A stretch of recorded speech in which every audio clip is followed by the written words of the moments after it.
Shri Krishna Govinda Hare Murari, He Nath Narayana Vasudeva.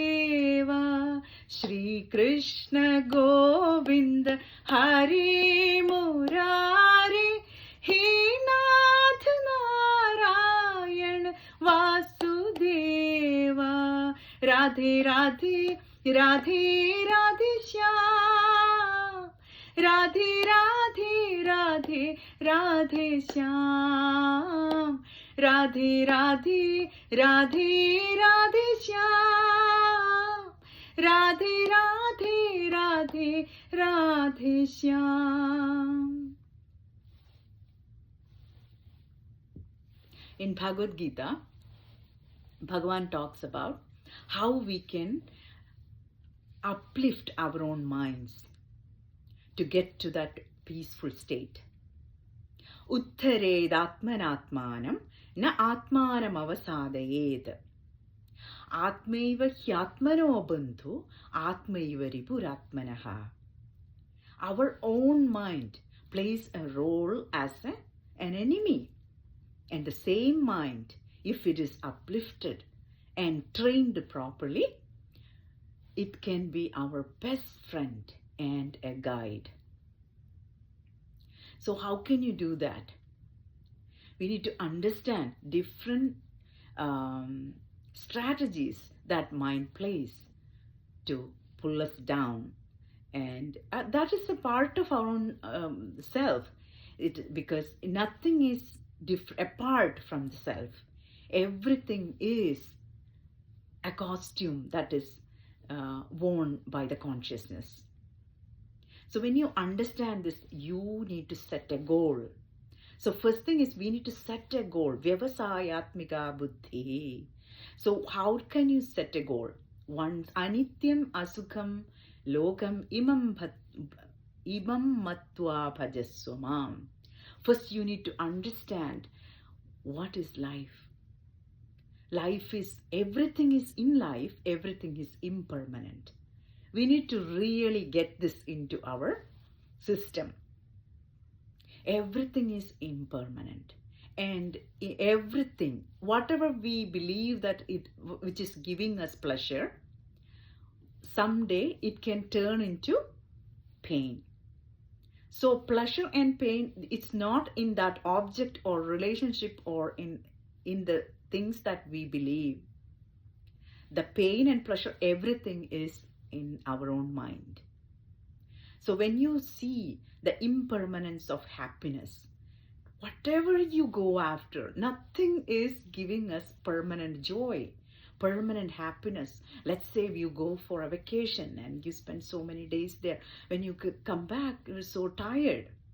There is no ultimate happiness. Nothing in this world can give you ultimate happiness. Are you there yet? Have you gotten this point really well? Because this is high time for that. If you don't really understand this, you cannot go beyond this spiritually. So Vairagya comes then. Vairagya, how can you achieve Vairagya? Dispassion. When you really understand the impermanence of happiness that is created by material things,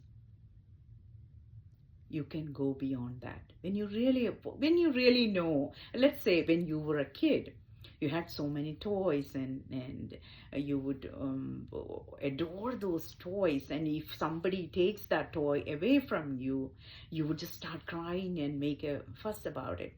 But when you grew up, you saw, okay, you just take that toy, and you just took that toy and put it somewhere, and you completely forgot about it. So how did that happen? Then you somehow grew out of it. You understood, oh no, this little doll that I played with, it's not alive. So that kind of recognition came, and as a result of that recognition, you moved on. Just like that, when you are so much attached to things, material things, and you cannot go beyond that. When you really understand, okay, this is not going to give me the ultimate happiness that I'm looking for. When you really get that, you just let it go. You just let it go. So it's like a promise. It's like just a false promise. Every object that you're running after, it just gives you a promise that, okay, I'm going to give you ultimate happiness. But it never happens. So that is how dispassion arrives in your life. You cannot force dispassion. It naturally happens when our mind is matured enough to understand this truth. So Bhagavan says, Lord Krishna says, Anityam asukham lokam imam matva bhajaswamam. Whatever things, whatever happiness or pleasures that you gain from this world, it is impermanent. It cannot give you lasting happiness. So this is the first step that we need to get to that ultimate happiness that we are all looking for. Anityam asukham lokam imam matva bhajaswamam. Once you understand this, you are qualified to get to me. Imam matva means understand this. After understanding this, bhajaswamam, come and worship me. Which means in this context, Bhagavad Gita is asking you to do this.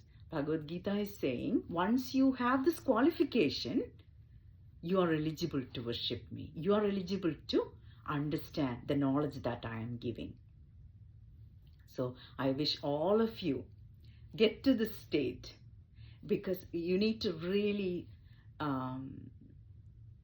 think with an open mind, instead of just following the society rights and wrongs and all this, the list of do's and don'ts. No, you just look at your own experiences in life and see what gave me ultimate happiness. Did any experience give me lasting happiness? You really have to look at it and get to a conclusion by yourself after exploring these points, and you will get to a point where you understand it in your heart. Once it happens, you can move to the next step. So I wish all of you could do that. Thank you. Om Namah Pranavarthaya Shuddha-jnaneka-murtaye Nirmalaya Prashantaya Dakshinamurtaye Namah.